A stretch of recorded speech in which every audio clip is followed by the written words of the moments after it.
What's up guys? Mom and Rider here. And ngayon magre-review tayo. I-review natin ang bagong brand line ng helmet dito sa Pilipinas, which is the Gille Helmet. Wow! And bago tayo mag-proceed, magpapasalamat lang ako kay Sir John Michael Quinquito ng DC Moto Gears kasi pinayagan niya kami na mag-review ng Gille Helmet. And also binigyan niya kami ng Kobe disinfecting foam. Wow! Tapos nitong Gille Cap. So now mag-review na tayo at mag-unboxing pala. So ito yung helmet guys. This is the Gille Helmet. Helmet Casco Capaset. Yun yung meaning ng helmet in Italian, Casco Capaset. At this helmet I have here is a size extra large. Yun, extra large siya. Tapos pin lock ready. May nakasulat din dito 100% max visions, Italian design, and DOT certified. So ito guys, bubuksan natin. Yan, wala nang intro. Hindi ko na nilagyan ng intro yung video ko, di ba? Wala nang intro. Unboxing agad. So ito, una, yung clear lens. Tapos yung actual helmet. Wow! Tapos meron din siyang freebies na sticker. So ayan, wala nang laman. Napapansin nyo kung bakit nandito yung clear lens is may naka-install na sa kanyang smoke lens. So ito, bubuksan na rin natin to clear lens. Ayan, yung clear lens. Extra large yung size niya guys ha. So ito, babasahin ko lang yun nandito sa sticker ha. Ayan, polycarbonate, anti-scratch, extremely clear vision. Yung SRP niya is 3,300 pesos. So ito na, lahat na to kasama sa 3,500 pesos. Okay? Tapos ito namang stickers niya guys. Ayun. Napansin ko guys na maganda yung stickers niya kasi malalaki yung design. Tapos yung letterings niya mas klarong-klaro, okay? Wow! So ayun, dito nga pala si Che Guevara, tapos may Philippine flag. Tapos Brembo, MotoGP, and other stickers. So yan.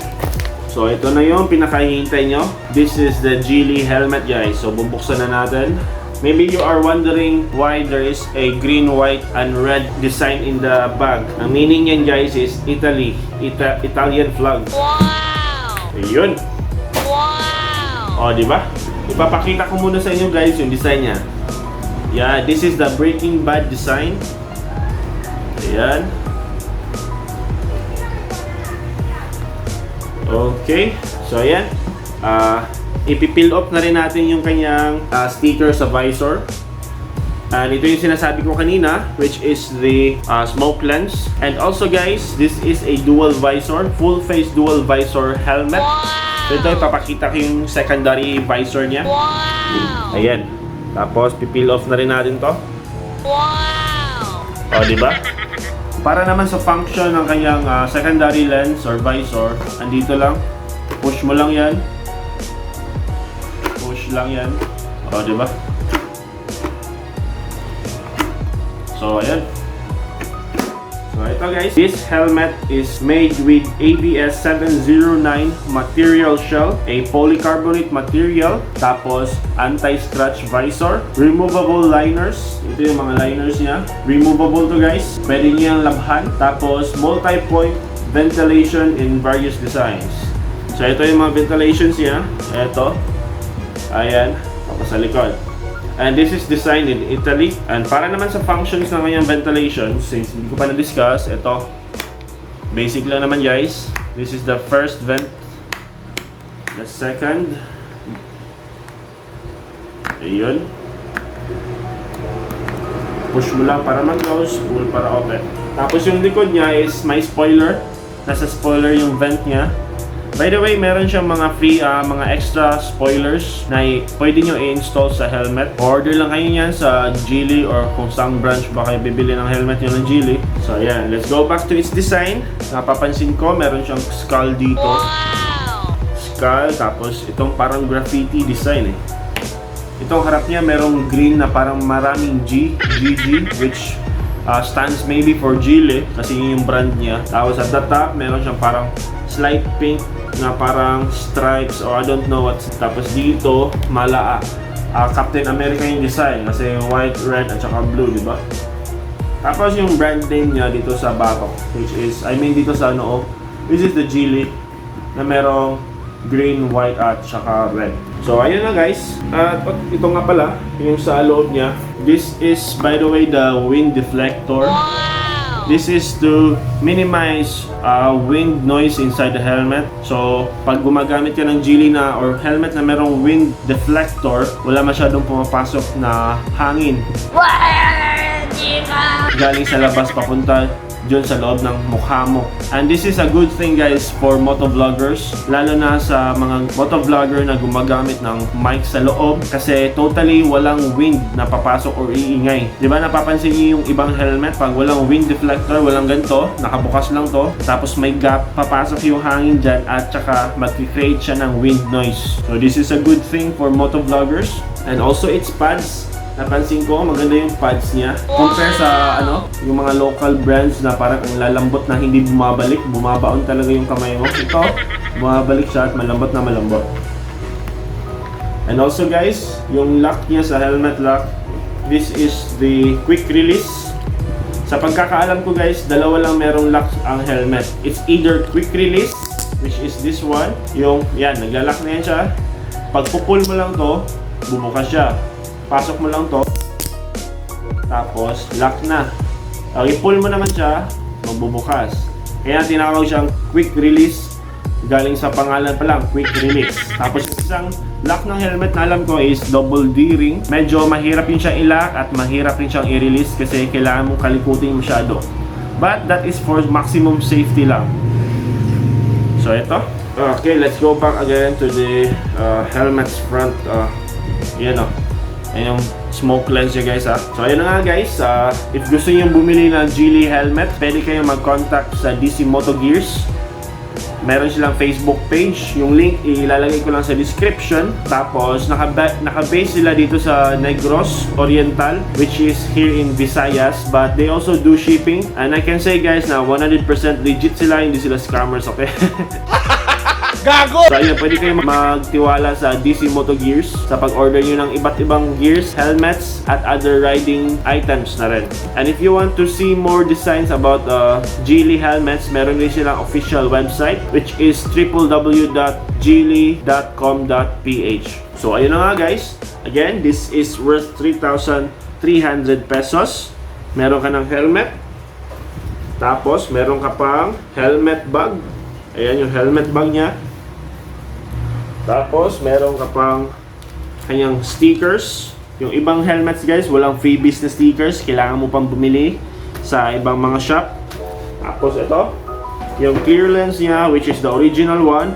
And by the way guys, meron din palang half face ang Gille. You can just check it out at their website.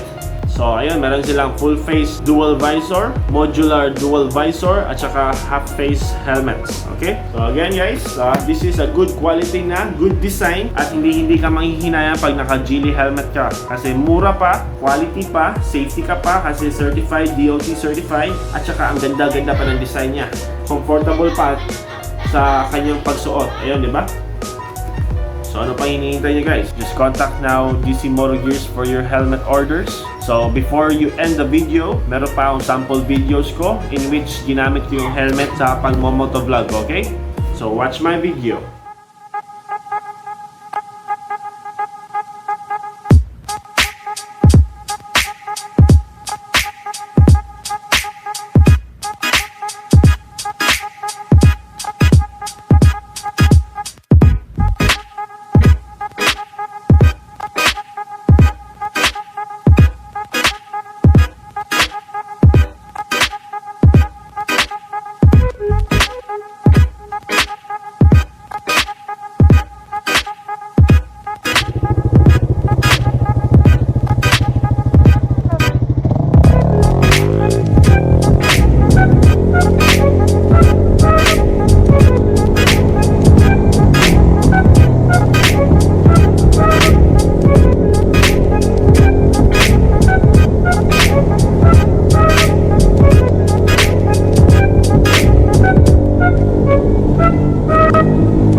3, 2, 1. Okay guys, I'm back, Maman Rider. And now, rides kami with Team Anli Rides.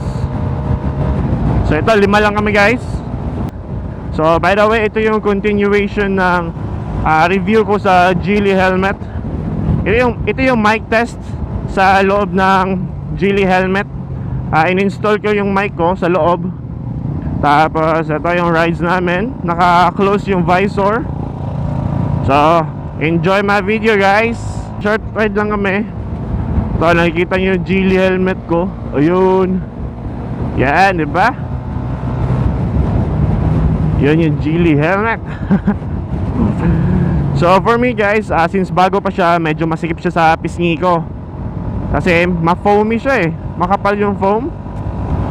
And for in the long run naman, ano lang naman yung helmet. Ano lang yung, ano ba yan? Na-distract tuloy ako.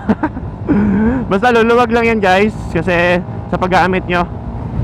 And also I have noticed, wala talaga siyang hangin pumapasok kasi dahil dito sa wind deflector niya sa chin. Meron siyang wind deflector dito. I don't know if removable. Para kasi siyang nakatahi eh. So anyway, so ayan, punta kaming La Nebbia.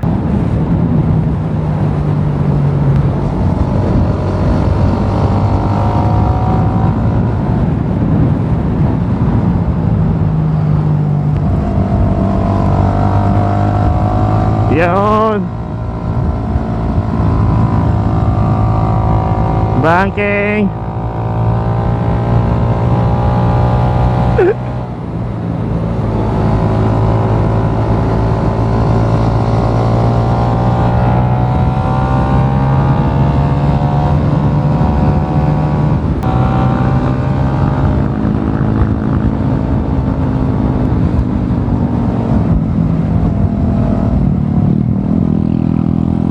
Shout out kay Kuya.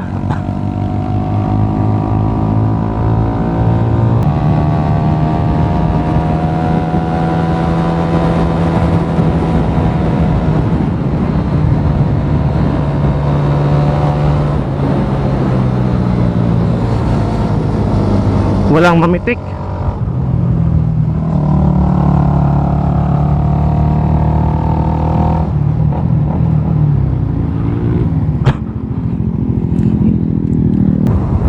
So I hope you like my review guys.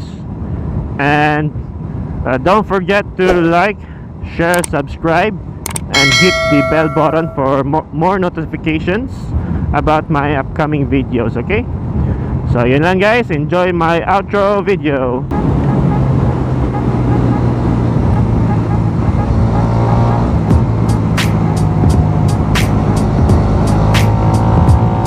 Whoa!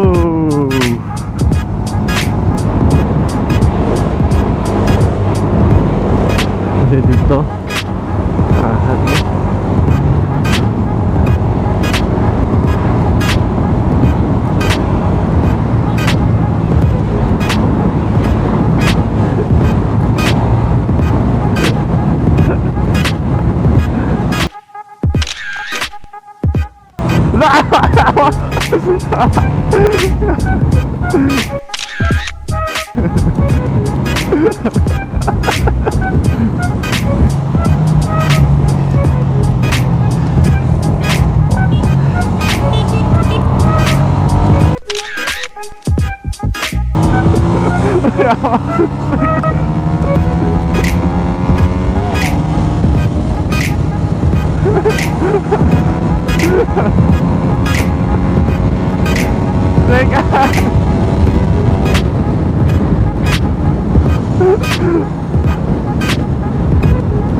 Mga kamote.